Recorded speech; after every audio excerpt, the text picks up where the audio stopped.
What's up, guys? So we got dumbbell bench press.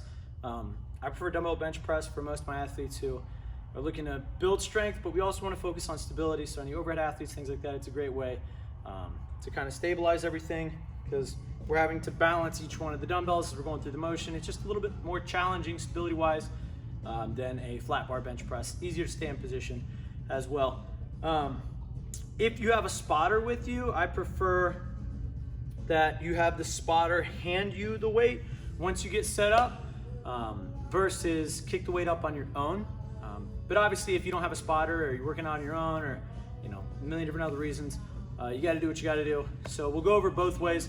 We'll start with our setup though, because even if you're kicking the weight up, we still need to get into a good position. So first thing first, we want to make sure that we're driving through our legs and we're keeping our upper back nice and tight, and we'll see what that is. So our feet, I like to have feet back towards butt, but not far enough back that you can't keep the heels planted. So we want to be able to press through the heels almost like you're trying to lift your butt off the bench. I do not want your butt actually coming off the bench though. All right, we're just engaging those glutes, driving down through the feet. Our upper back, what we're going to think here is I'm going to take my right shoulder and I'm going to pull it down like I'm trying to reach it to my left butt cheek. And I'm going to take my left shoulder and I'm going to try to reach it down and across like I'm trying to touch my right butt cheek. It's going to create some slight arch at the lower back, but what this does is it keeps this shoulder locked into a good position, so the elbow's driving out at about 45 to 60 degrees, somewhere in here. Everybody's going to be a little bit different. All right, keeps us in this nice, smooth, neutral pattern. It keeps a lot more stability in the shoulder, and with more stability, we're able to push heavier weight, we're able to push harder. Whereas if we unpack the shoulders, tend to see a lot of athletes coming all the way out to the side. It puts a lot of stress across that shoulder. It's just not as healthy for our shoulder joint.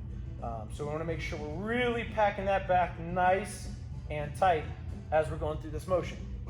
So what it'll look like, and I've seen athletes do some variations of getting it up, as long as we're doing it safely. There's not a specific way. The way that I prefer is kicking each one up to here, and then we're lowering back, right up at the top. Now we've got to pack in. So right now my shoulders are forward. From this position, I've got to pack. And it's a little more difficult. You got to kind of wiggle your way down the bench.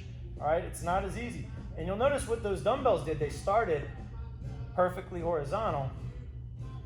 And as I packed them in, they're going to rotate to about a 30 to 45 degree angle.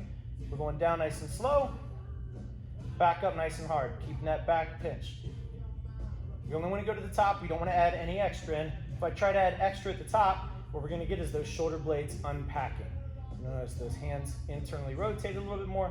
That's going to put those elbows out to the side. It's going to put a large stretch across that shoulder joint. It's just something we want to stay away from. So keeping those shoulders packed nice and tight, going to give us a good bench.